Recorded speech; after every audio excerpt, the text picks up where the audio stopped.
আসসালামু আলাইকুম। আজকে আমি যে টপিকটা নিয়ে কথা বলবো সেটি হচ্ছে দিনে কতটা পানি খাওয়া উচিত। বেশি পানি খেলে কি সুস্থ, বা অনেকে বলে দিনে কি কেবল 8 গ্লাস পানি খাবো। আজকে আমি বলবো যে দিনে আপনি কতটুকু পানি খাবেন। সত্যি কথা বলতে গেলে সবার জন্য কিন্তু পানি খাওয়ার পরিমাণ একই না। এক একজনের বডির ওয়েট বা ওজন অনুসারে তার পানি খাওয়ার পরিমাণ ততটুকু। তার জন্য কিন্তু আমরা মেডিকেলের ভাষায় একটা অঙ্ক করি যে আপনি দিনে কতটুকু পানি খাবেন। দিনে পানি খাওয়ার যে পরিমাণ রিকোয়ারমেন্ট তা হচ্ছে 35 থেকে 45 ml পার কেজি পার ডে। ধরি যদি আপনার ওজন 70 কেজি হয়, তাহলে আপনি 35 ml এর সাথে 70 দিয়ে গুণ করবেন, অথবা 45 ml এর সাথে 70 দিয়ে গুণ করবেন। তাহলে আলটিমেটলি হবে 2450 থেকে 3150 ml। কিন্তু আমাদের দেশে তো আমরা লিটার হিসাবে খাই, তো 2.45 থেকে 3.15 লিটার পার ডে দিনে আপনি এই পরিমাণ পানি খাবেন। তো আপনার যত ওজন, আপনি আপনার ওজন হিসাবে পানি খাওয়ার পরিমাণটা, যেহেতু আমি অঙ্কটা করে দেখিয়ে দিলাম, ক্যালকুলেট করে ওইটুকু পানি খাবেন। এখন আমাদেরকে অনেকে জিজ্ঞেস করে যে আপনি আমাকে বললেন যে এতটুকু পানি খাবো, এটা কি আমি পানির গ্লাসে এতটুকু খাবো, নাকি আমার সারাদিনের খাওয়ার মধ্যে এটা ইনক্লুড হয়ে যাবে? কেবল গ্লাসের পানি আপনাকে যে 2.5 থেকে 3 লিটার খেতে হবে তা কিন্তু না। খাবারের মধ্যেও কিন্তু আমাদের পানি থাকে, যেমন তরমুজ, শসা, এগুলোর মধ্যে কিন্তু প্রায় 90 to 95% পানি থাকে। এবং আমরা যে সকল খাবার খাই সবগুলোর ভিতরে কিন্তু পানি থাকে। এই টোটাল অ্যামাউন্টটা হচ্ছে থেকেই বডির পুরো পানির পরিমাণটা আমরা হিসাব করে বলি যে এতটুকু খাবেন। এখন অনেকে এত অঙ্ক করতে চায় না, বা বলে সহজ ভাষায় আমাকে বলেন যে কিভাবে কি করব। তখন আমরা তাদেরকে একটা কথা বলি, ট্রাস্ট ইউর থ্রাস্ট। আপনার তৃষ্ণার উপর ভরসা রাখুন বা বিশ্বাস রাখুন।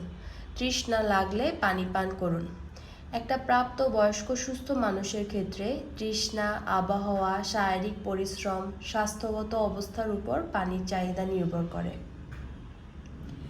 প্রস্রাবের রং যদি আপনার হালকা হলুদ থাকে, তার মানে আপনি যথেষ্ট পরিমাণ পানি খাচ্ছেন।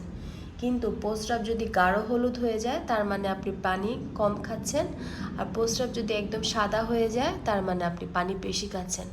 পানি কম খাওয়া যেমন স্বাস্থ্যের জন্য খারাপ, পানি বেশি খাওয়া কিন্তু স্বাস্থ্যের জন্য ক্ষতিকর।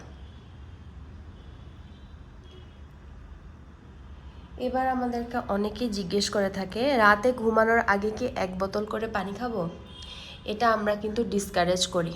আমরা বলি যে ঘুম কিন্তু আপনার জন্য খুব ইম্পর্টেন্ট। একটা গভীর ঘুমে থাকা, ঘুমের মধ্যে কিন্তু বারবার ডিস্টারবেন্স হলে ঘুমটা ঠিক মতো হয় না, যেটা শরীরের উপর কিন্তু খারাপ প্রভাব ফেলে।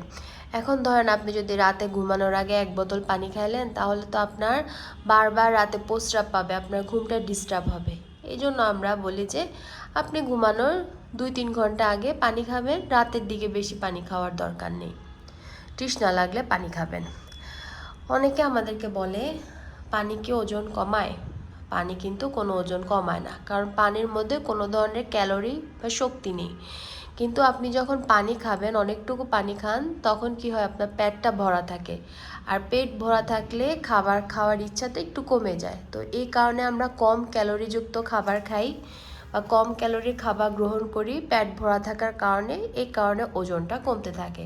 সো যারা ওজন কমাতে চাচ্ছেন, তাদেরকে আমরা এনকারেজ করি খাবার 15 থেকে 20 মিনিট আগে আপনি একটু পানি খেয়ে নেবেন বেশি করে, যাতে পেটটা ভরা ভরা লাগে। বেশি পানি খেলে কিডনি পরিষ্কার হয়, এটা কি সত্য? বেশি পানি খেলে কিডনি পরিষ্কার হয়, এটা কিন্তু সত্য না। বিশেষ করে যাদের কিডনির রোগ আছে, যেমন ক্রনিক কিডনি ডিজিজ বা সিকেডি যাদের আছে।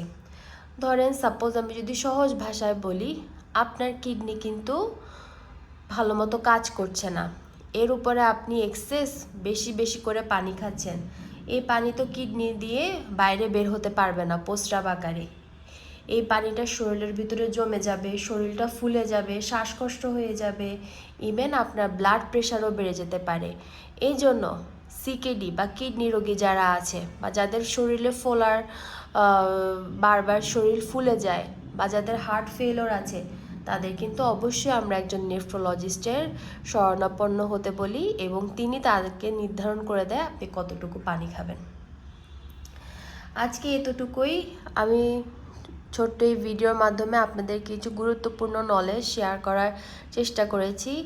আশা করি আপনাদের ভিডিওটা ভালো লাগবে, আর ভালো লাগলে আমার চ্যানেলটাকে সাবস্ক্রাইব করবেন এবং একটা লাইক অ্যান্ড কমেন্ট দিয়ে পাশে থাকবেন। আসসালামু আলাইকুম, আল্লাহ হাফিজ।